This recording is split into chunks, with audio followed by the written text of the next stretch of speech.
Good morning friends. Shri Ved international school sector 25 standard 9 Gujarati medium. चलो આપણે SS સાથે આવી ગયા છે એક નવા ચેપ્ટરમાં। ચેપ્ટર નંબર 8 ભારતના રાજ્ય બંધારણનું ઘડતર અને લક્ષણ। આપણું ભારતનું જે રાજ્ય બંધારણ છે, આપણું બંધારણ છે એનું ઘડતર એટલે કે બંધારણ કઈ રીતે બન્યું ને એના લક્ષણો શું છે એના વિશે આપણે ચર્ચા કરવાની છે। તો પહેલાં બંધારણનો અર્થ સમજીએ, પછી આગળ વધીએ। બંધારણ સંવિધાન પોલિટી આપણે વાત કરીએ છીએ। કોઈપણ દેશનું શાસન ચલાવવા માટે ઘડવામાં આવેલા નિયમોના વ્યવસ્થિત સંગ્રહને દેશનું બંધારણ કહેવામાં આવે છે। જો વ્યાખ્યા સમજી લો, શું કહે છે? કોઈપણ દેશનું શાસન ચલાવવા માટે ઘડવામાં આવેલા નિયમોના વ્યવસ્થિત સંગ્રહને દેશનું બંધારણ કહેવામાં આવે છે। કોઈપણ દેશનું શાસન વ્યવસ્થિત ચલાવવું હોય તો એના નિયમો વ્યવસ્થિત હોવા જોઈએ, અને વ્યવસ્થિત નિયમોનું જે સંગ્રહ હોય એટલે કે જેની અંદર એ વ્યવસ્થિત નિયમો લખેલા છે એને કહેવાય છે બંધારણ। હવે એનું મહત્ત્વ શું છે કે બંધારણ એ દેશનો પાયાનો અને મહત્ત્વનો દસ્તાવેજ છે। જો શું છે? દેશનો પાયાનો અને મહત્ત્વનો, મૂળ અને મહત્ત્વનો દસ્તાવેજ છે। જો એ ના હોય, જેમ કે આપણે મકાન બનાવીએ છીએ તો મકાનની નીચે જમીનમાં આપણે પાયો પૂરીએ છીએ, હે ને, તો એ આખો દેશ એના ઉપર ઊભો છે। એમ બંધારણ છે એ કોઈપણ દેશનો પાયાનો મૂળભૂત અંદરનો દસ્તાવેજ એટલે કે મૂળ આપણો હક અધિકાર અપાવતું પત્ર છે। બંધારણની જોગવાઈઓના આધારે દેશમાં કાયદાઓ ઘડવામાં આવે છે। દેશના કાયદાઓ બંધારણને સુસંગત અને બંધારણીય જોગવાઈઓ આધીન જ હોવા જોઈએ। જો દેશના કોઈપણ કાયદા હોય એ બંધારણમાં જે જોગવાઈઓ હોય, બંધારણમાં જે આપેલી માહિતી છે એ પ્રમાણે જ બનાય। દેશના કાયદાઓ બંધારણને સુસંગત અને બંધારણની જોગવાઈઓ આધીન જ હોય, એટલે કે બંધારણને લાગતા વળગતા હોય અને બંધારણમાં જે જોગવાઈઓ છે એના અંડરમાં જ બને છે। એનાથી બહાર જઈ અને નવો કાયદો તમે બનાવી શકો નહીં। બંધારણ કાયદાઓથી સર્વોપરી છે। જેટલા પણ કાયદા છે, જેમ કે આઈપીસી છે, સીઆરપીસી છે, ઇન્ડિયન એવિડન્સ એક્ટ છે, આરટીઓ એક્ટ છે, આરટીઆઈ છે, આરટીઈ છે, ઘણા બધા, ચિલ્ડ્રન એક્ટ છે, ઘણા બધા એક્ટ છે, પણ બધા જ કાયદાની ઉપર એટલે એમ પૂછાય કે ભારતનો પ્રથમ કાનૂન કયો અથવા સર્વોપરી કાનૂન કયો, તો ભારતનું બંધારણ એમ કહી શકાય। બંધારણમાં સમયાંતરે બદલાતી જતી લોકોની જરૂરિયાતો, અપેક્ષાઓ, આકાંક્ષાઓ, ઈચ્છાઓ અને લોકોની ઉચ્ચ ભાવનાઓનો પડઘો હોય છે। તેથી જ બંધારણને જીવંત અને મૂળભૂત દસ્તાવેજ કહે છે। જો શું કીધું? સમય જેમ બદલાય એમ લોકોની જરૂરિયાતો બદલાય, લોકોની અપેક્ષાઓ, આકાંક્ષાઓ એટલે કે ઈચ્છાઓ છે એ બદલાય છે। પહેલાં એવું બદલાતું હતું, જેમ સમય જાય એમ જરૂરિયાતો બદલાતી જાય છે, અને એ લોકોની આ ભાવનાઓના પડઘો એટલે બંધારણ। જો બંધારણ જીવંત એટલે કે જીવતો અને આપણો મૂળભૂત દસ્તાવેજ કહેવાય છે। જો આપણી જોડે બંધારણ ના હોય તો આપણા હકો છીનવાઈ જાય એમ, એટલે બંધારણ છે આપણું જીવતું અને મૂળભૂત દસ્તાવેજ છે। હવે આ બંધારણ ક્યારે બન્યું, કઈ રીતે બન્યું, ક્યાંથી શરૂઆત થઈ એ જોઈએ। એટલે કે બંધારણની ઘડતર પ્રક્રિયા। આઝાદી પહેલાં બ્રિટિશ સરકાર દ્વારા 25 માર્ચ 1946ના રોજ 3 સભ્યોના કેબિનેટ મિશનને ભારતને આઝાદીનો ઉકેલ શોધવાનું કાર્ય સોંપવામાં આવ્યું। જો 1945 ઇંગ્લેન્ડની અંદર ચૂંટણી થાય છે, જેમાં ક્લેમેન્ટ એટલી નામના ત્યાં રાષ્ટ્રપતિ આવે છે, વડાપ્રધાન, એ વિજયી થાય છે। વડાપ્રધાન કોણ બને છે? ક્લેમેન્ટ એટલી। અને એ એવું ઈચ્છે છે કે ભારત છે ને એને આપણે આઝાદી આપીએ, આપણે અંગ્રેજોના ગુલામ હતા, એટલે એવું ઈચ્છતા હતા કે ભારતને આઝાદી આપીએ। એટલે એમણે વેવેલ્સ યોજના અને બધું મોકલ્યું, પણ ભારતમાં એનું કોઈ રાસ આવ્યો નહીં અને ભારતને આઝાદી માટેનું કોઈ, એટલે એમણે એવું કહ્યું કે તમે પહેલાં પોતાની સરકાર બનાવો વચગાળાની, તમે થોડા વર્ષ ચલાવો, પછી તમને આઈડિયા આવે, કેમ કે તમે અત્યાર સુધીમાં કોઈ દિવસ લોકતંત્ર કર્યું નથી। અત્યાર સુધી તો રાજાઓ પોતપોતાનું રાજ ચલાવતા હતા, હવે લોકશાહી છે તો એકદમ તો તમને ફાવશે ના, એટલે ગાંધીજીને બધાએ માન્યા, એટલે એમણે ક્રિસ્પ મિશન મોકલ્યું 25 માર્ચ 1946ના રોજ। કેબિનેટ મિશન આવ્યું, જેમાં કેબિનેટ મિશન છે, એમાં કેબિનેટ એટલે શું? તો આપણે નથી કહેતા ખબર કે કેબિનેટ મંત્રી આવ્યા છે. કેબિનેટ એટલે કે લોકસભા કે ગુજરાતમાં હોય તો વિધાનસભા રાજ્ય કક્ષાના કેબિનેટ મંત્રી, કેન્દ્ર કક્ષાના કેબિનેટ મંત્રીઓ હોય. એટલે કે આખું જે સંસદના જેટલા સભ્યો હોય એમાંથી વડાપ્રધાનના એટલે કે રાષ્ટ્રપતિ માટે વડાપ્રધાન દ્વારા એક કમિટીની રચના કરવામાં આવે. ભાઈ આટલા છે એ ખાતાવાળા વ્યક્તિઓ છે કે ભાઈ એને સંરક્ષણ ખાતું, આ ખાતું, તો જેની જોડે સ્વતંત્ર ખાતું છે એને કેબિનેટ મંત્રી કહેવાય. એવા કેબિનેટ મંત્રીઓ, તો એવા 3 કેબિનેટ મંત્રી આવે. એટલે કે કેબિનેટ મિશનની ભારતની આઝાદીનો ઉકેલ શોધવાનું કાર્ય સોંપાયું. ભાઈ ભારતના આઝાદ આપવા શું કરવું. તેમણે બંધારણના ઘડતર અંગેનું માળખું ઘડવા માટે બંધારણ સભાની રચના કરી. એમણે કીધું કે તમે પોતાનું બંધારણ બનાવો અને બંધારણનું માળખું પહેલું બનાવવું પડે કે ભાઈ કઈ રીતનું બંધારણ બનશે. તો એના માટે તમે બંધારણ સભા રચો કે ભાઈ અમુક વ્યક્તિઓ ભેગા થાવ ને એના વ્યક્તિઓ છે બંધારણનું માળખું બનાવશે. બંધારણ સભામાં કુલ 385 સભ્યો હતા. જો બંધારણ સભામાં કુલ ટોટલ કેટલા સભ્યો હતા? 385, જેમાં જુદી જુદી કોમ, ધર્મ, જાતિ, લિંગ અને ભૌગોલિક પ્રદેશોની વ્યક્તિઓ, રાજકીય પક્ષોના પ્રતિનિધિઓ તેમજ વિવિધ ક્ષેત્રના તજજ્ઞ વ્યક્તિઓ સમાવેશ કરવામાં આવ્યો. જુદી જુદી કોમ, જુદી ધર્મ, જાતિ, લિંગ અને જે અલગ અલગ આપણા પ્રદેશો છે કે ભાઈ આમ હિમાચલ પ્રદેશને આ અને આમ ગુજરાતને આમ, એટલે જેવા પ્રદેશો હતા એના વ્યક્તિઓ, અમુક રાજકીય પક્ષોના પ્રતિનિધિ હોય કે અમુક છે ખૂબ જાણકાર તજજ્ઞ વ્યક્તિઓ હતા, એમનો સમાવેશ આ બંધારણ સભામાં થયો. તદનુસાર તેના પછી મહત્ત્વના સભ્યોમાં Jawaharlal Nehru, Sardar Vallabhbhai Patel, Maulana Abdul Kalam Azad, Shyamaprasad Mukherjee, HP Modi, HV Kamath, Frank Anthony, Kanaiyalal Munshi, N Gopalaswami Ayyangar, Krishnaswami Ayyar, Baldev Singh તથા મહિલા પ્રતિનિધિઓમાં સરોજિની નાયડુ, વિજયાલક્ષ્મી પંડિત વગેરે વ્યક્તિઓનો સમાવેશ થયો. બંધારણ સભાના અધ્યક્ષ તરીકે ડૉક્ટર રાજેન્દ્ર પ્રસાદ હતા, જ્યારે બંધારણની ખરડા સમિતિના અધ્યક્ષ તરીકે ડૉક્ટર ભીમ આંબેડકર હતા. જો હવે આખી બંધારણ સભામાં 385 સભ્યો હોય, એમાં મૂળ અને મુખ્ય સભ્યો હોય ને કે ભાઈ બધા તો લીડર ના હોય ને, મુખ્ય સભ્યો હતા જે મેન એમાં આટલા નામ આવ્યા કે ભાઈ જવાહરલાલ નહેરુ, વલ્લભભાઈ પટેલ, મૌલાના અબુલ કલામ આઝાદ, શ્યામ પ્રસાદ Mukherjee, HP Modi, Frank Anthony હોય, કનૈયાલાલ મુનશી. ગુજરાતી સાહિત્યની અંદર કનૈયાલાલ મુનશી છે. ગુજરાતી સાહિત્યની અંદર કનૈયાલાલ મુનશીની બહુ સરસ એવી રચનાઓ આપેલી છે. તો એ કનૈયાલાલ મુનશી ગુજરાતી હતા. ગોપાલાસ્વામી આયંગર, કૃષ્ણસ્વામી અય્યંગર, વિજયાલક્ષ્મી પંડિત, સરોજિની નાયડુ, આ બધા આની અંદર હતા. પણ 2 નામ તમારે ખાસ યાદ રાખવાના છે. એ છે બંધારણ સભાનો અધ્યક્ષ. બંધારણ સભા બની તો એના અધ્યક્ષ કોણ હતા? તો એ હતા ડૉક્ટર રાજેન્દ્ર પ્રસાદ. કોણ હતા?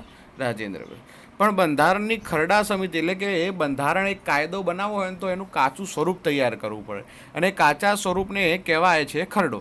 તો એ ખરડો સમિતિ હતી કે જે ખરડો બનાવશે, એના અધ્યક્ષ હતા ડૉક્ટર ભીમરાવ આંબેડકર, જેને આપણે બંધારણના ઘડવૈયા તરીકે ઓળખીએ છીએ. આ બંધારણ સભાએ તેમની કામગીરી 9મી ડિસેમ્બર 1946થી શરૂ કરી હતી. 9 ડિસેમ્બર 1946થી આપણે ખરડો બનાવવાની કામગીરી શરૂ કરી. બંધારણ સભાએ 2 વર્ષ 11 માસ અને 18 દિવસમાં મળેલી કુલ 166 બેઠકોમાં કામગીરી પૂર્ણ કરી હતી. શું કર્યું ભાઈ?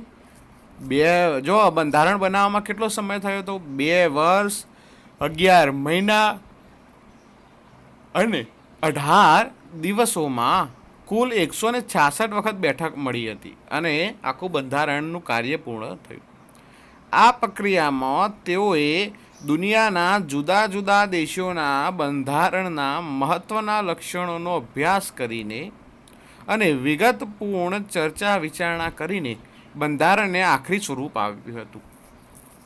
સાહેબ 60 જેટલા દેશોનું બંધારણ હતું ને એ બાબા સાહેબ આંબેડકરે વાંચ્યું હતું. બીજા ભારત નહીં, બીજા 60 દેશોનું બંધારણ વાંચ્યું ને એમાં કયા કયા લક્ષણો સારા છે અને કયા કયા ટોપિક એમાંથી ભારતમાં મૂકી શકાય છે એવા ટોપિકો લઈ એની ચર્ચા વિચારણા કરી અને ભારતના બંધારણનું આખરી સ્વરૂપ તૈયાર થયું. બંધારણમાં પ્રથમ 395 અનુચ્છેદ એટલે કે આર્ટિકલ કલમો હતી. જ્યારે પ્રથમ બંધારણ બન્યું ને 1948 જ્યારે, ત્યારે એ 1949માં જ્યારે એનું પ્રથમ માળખું તૈયાર થયું ને ત્યારે 395 કલમો હતી, આર્ટિકલ અનુચ્છેદ, 8 પરિશિષ્ટ હતા.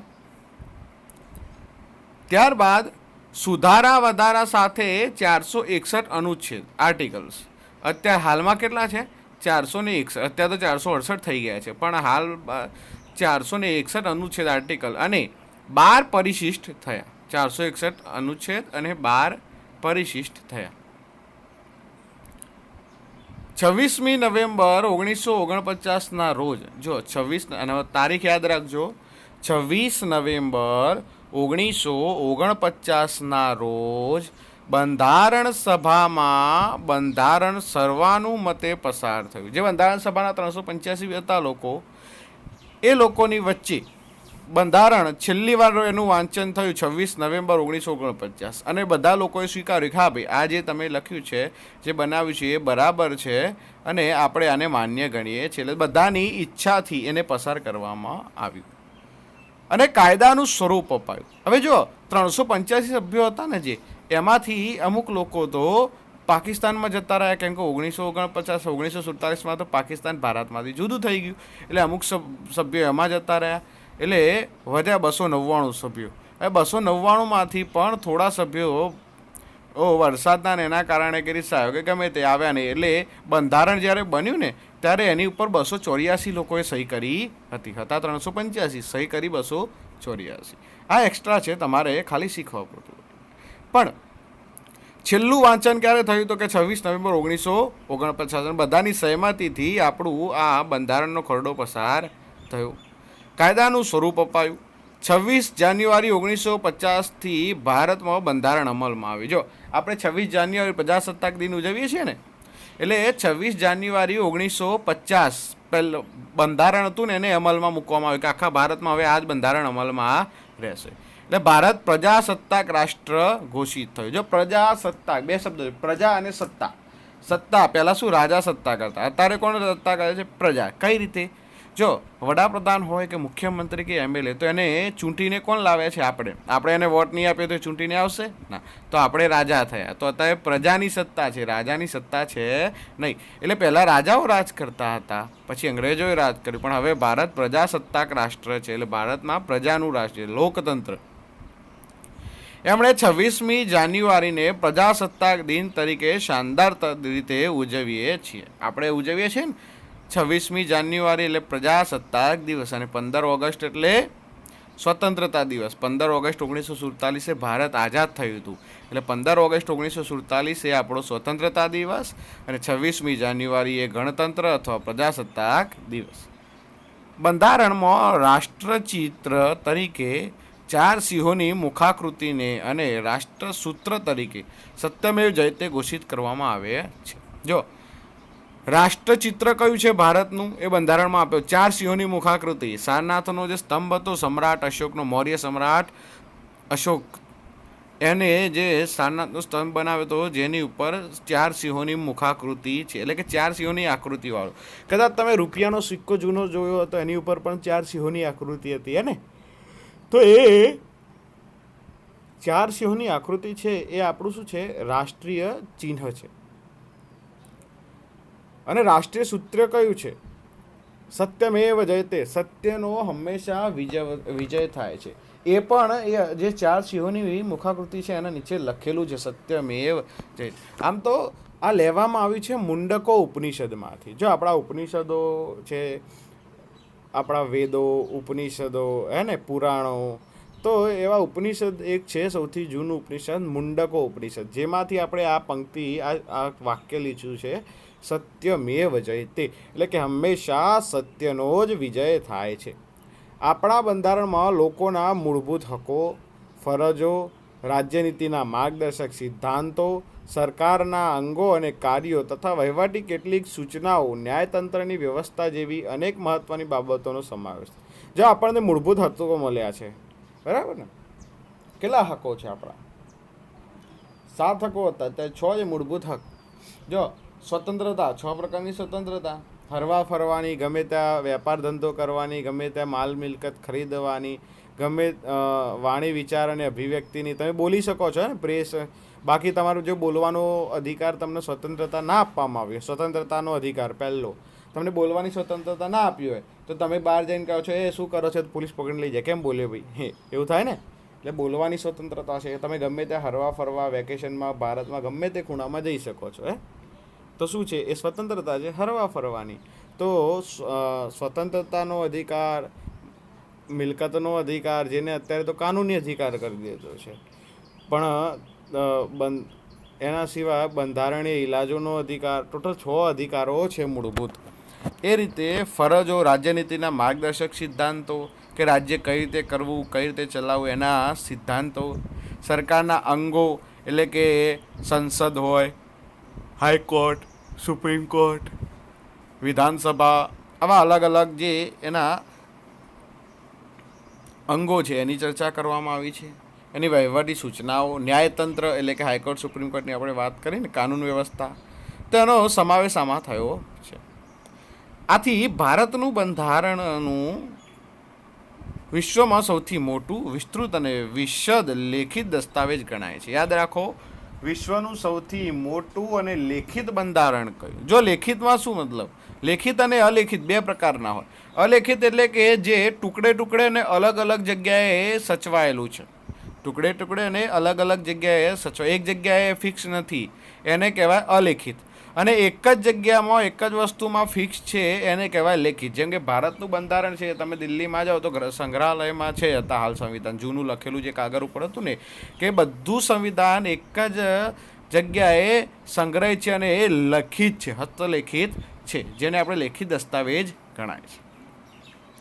હવે એના અંદરના ભાગો જોઈએ. એટલે પહેલું છે આમુખ. આમુખ એટલે શું સમજો. આમુખ બંધારણનું પ્રારંભિક, હાર્દરૂપ અને વિશિષ્ટ સ્થાન ધરાવતું તત્વ છે. આમુખ છે બંધારણનું છે પ્રારંભ એટલે કે પ્રથમ, હાર્દ એટલે કે હૃદય જેવું છે, બંધારણના હૃદયરૂપ અને વિશિષ્ટ સ્થાન ધરાવતું તત્વ છે.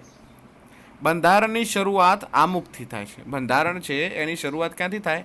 આમુખથી. આમુખમાં દર્શાવેલા શબ્દો પરથી આમુખ બંધારણનો આત્મા હોવાની પ્રતીતિ થાય છે. આમુખમાં જે શબ્દો દર્શાવ્યા છે એના ઉપરથી તમને એવું લાગે કે આમુખ છે આ આખા બંધારણનું આત્મા છે. શું છે? આખા બંધારણનો આત્મા છે. જો કેવા શબ્દો છે જોઈ લઈએ. આ પહેલું પેજ છે બંધારણનું, સંવિધાન. જો આમુખ, અમે ભારતના લોકો ભારતને સાર્વભૌમ, સમાજવાદી, બિનસાંપ્રદાયિક, લોકશાહી અને પ્રજાસત્તાક તરીકે સંસ્થાપિત કરવાનો તથા તેના સર્વ નાગરિકોને સામાજિક, આર્થિક અને રાજકીય ન્યાય, વિચાર, અભિવ્યક્તિ, માન્યતા, ધર્મ અને ઉપાસનાની સ્વતંત્રતા, દરજ્જા અને તકની સમાનતા પ્રાપ્ત થાય તેમ કરવાનો અને તેઓ સર્વમાં વ્યક્તિનું ગૌરવ અને રાષ્ટ્રની એકતા અને અખંડતા સુદૃઢ કરે એવી બંધુતા વિકસાવવાનો ગંભીરતાપૂર્વક સંકલ્પ કરીને અમારી સંવિધાન સભામાં 26 નવેમ્બર 1949 માગસર સુદ 7 વિક્રમ સંવત 2006ના રોજ આથી આ સંવિધાન અપનાવી તેને અધિનિયમિત કરી અમને પોતાની જાતને અર્પિત કરીએ છીએ. જ્યારે બંધારણ બન્યું ત્યારે જ્યારે સંવિધાન વાંચ્યું ત્યારે આમુખ આ રીતે વંચાવ્યું હતું. આમુખના જો મૂળ શબ્દો આટલા યાદ રાખો. કયા છે? જે આને વિશિષ્ટ અને આત્મા બનાવે. જો ભારતના સાર્વભૌમ એટલે કે આખી જ ભૂમિ, સમાજવાદી એટલે કે જેટલા સમાજ છે એ દરેક, બિન સાંપ્રદાયિક એટલે કે કોઈ પણ એક સંપ્રદાયનું નહીં, બધા જ સંપ્રદાયો એક છે એવું, હિન્દુ, મુસ્લિમ, શીખ, ઈસાઈ બધા જ એક એવું. બિન સાંપ્રદાયિક કોઈ સંપ્રદાયનો ભેદભાવ થાય ને. અને લોકશાહી, લોકોનું રાજ હોય અને પ્રજાની સત્તા હોય, એ રીતે અમે આને સ્થાપિત કર્યું છે. જેટલા પણ નાગરિકો છે ભારતના, એનો સામાજિક, આર્થિક અને રાજકીય વિચાર, અભિવ્યક્તિ, માન્યતા, ધર્મ અને ઉપાસનાની, દરજ્જાની અને તકની સ્વતંત્રતા, સમાનતા પ્રાપ્ત થાય તેમ કરવાનો અને તેમાં સર્વમાં વ્યક્તિનું ગૌરવ અને રાષ્ટ્રની એકતા અને અખંડિતતાના સુધર કરે એવી બંધુતા વિકસાવવાનો ભાવ છે. ડન? તો આટલા શબ્દો યાદ રાખો. કયા કયા છે જે આને આત્મા બનાવે છે? સાર્વભૌમ, સમાજવાદી, બિનસાંપ્રદાયિક, લોકશાહી અને પ્રજાસત્તાક. ડન? હવે જો આગળ વાત કરીએ, 1976ના 42મા બંધારણીય સુધારાથી આમુખમાં સાર્વભૌમ શબ્દ પછી સમાજવાદી બિનસાંપ્રદાયિક શબ્દો ઉમેરવામાં આવ્યા. જો 1942, ચલો 42 સુધારા થાય, મતલબ કે 1947માં બંધારણ બન્યું 49માં, ત્યાંથી લઈને 1976 સુધીમાં 42 સુધારા એના અંદર કરવામાં આવે. જો જડ છે, તમે એની અંદર બદલાવ કરી શકો, એને બંધ કરી શકો નહીં. તમે મોટો મોટો ફેરફાર કરી શકો છો, પણ આખું જેમ કે મૂળભૂત અધિકારો છે તેને હટાવી શકો નહીં, એની અંદર સહેજ પરિવર્તન લાવી શકો. એટલે જડ છે એ હલી શકે નહીં, બદલાવી શકે નહીં એવું, પણ થોડું પરિવર્તન આવે. તો 1976માં જે 42મો સુધારો આવ્યો એમાં 2 શબ્દો ઉમેરવામાં આવે. કયા? સમાજવાદી અને બિનસાંપ્રદાયિક. આ પહેલાં હતા નહીં. જૂનું બંધારણ હતું એનું જે આમુખ હતું એમાં 2 શબ્દો હતા નહીં, સમાજવાદી અને બિનસાંપ્રદાયિક. 1976 ત્યારે વડાપ્રધાન હતા ઇન્દિરા ગાંધી, અને 42મો સુધારો લાવ્યા અને 2 શબ્દો ઉમેર્યા, સમાજવાદી અને બિનસાંપ્રદાયિક.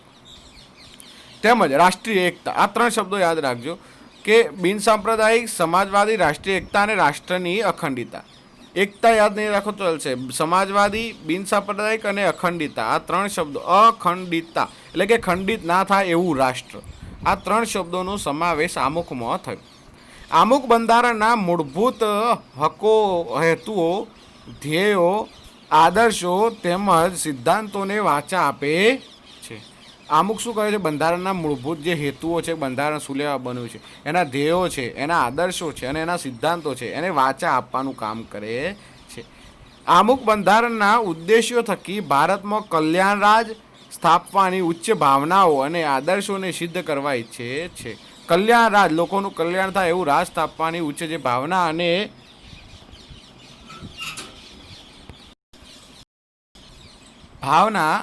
અને આદર્શોને સિદ્ધ કરવા ઈચ્છે છે એવું સ્પષ્ટ કરે છે. આમ આમુખ દ્વારા બંધારણના ઘડવૈયાઓના માનસો પરિચય થાય છે. બંધારણના ઘડવૈયાનું માનસ, એમનું મન કેવું હતું અને એમને શું લોકોના વિકાસ માટે મૂક્યું છે, બંધારણમાં સ્પષ્ટ થાય છે, એના પરિચય આવે છે. હવે આમુખનું મહત્ત્વ અને બંધારણ વિશે આપણે આવતા લેક્ચરમાં ભણીશું. ત્યાં સુધી આટલું એકવાર રિવિઝન કરી લેજો. કોઈ પણ ડાઉટ હોય, ક્વેરી હોય તો ઓનલાઈન થઈએ ત્યારે ડાઉટ સેશનમાં પૂછી લેજો. ચલો આવજો, ગુડ બાય.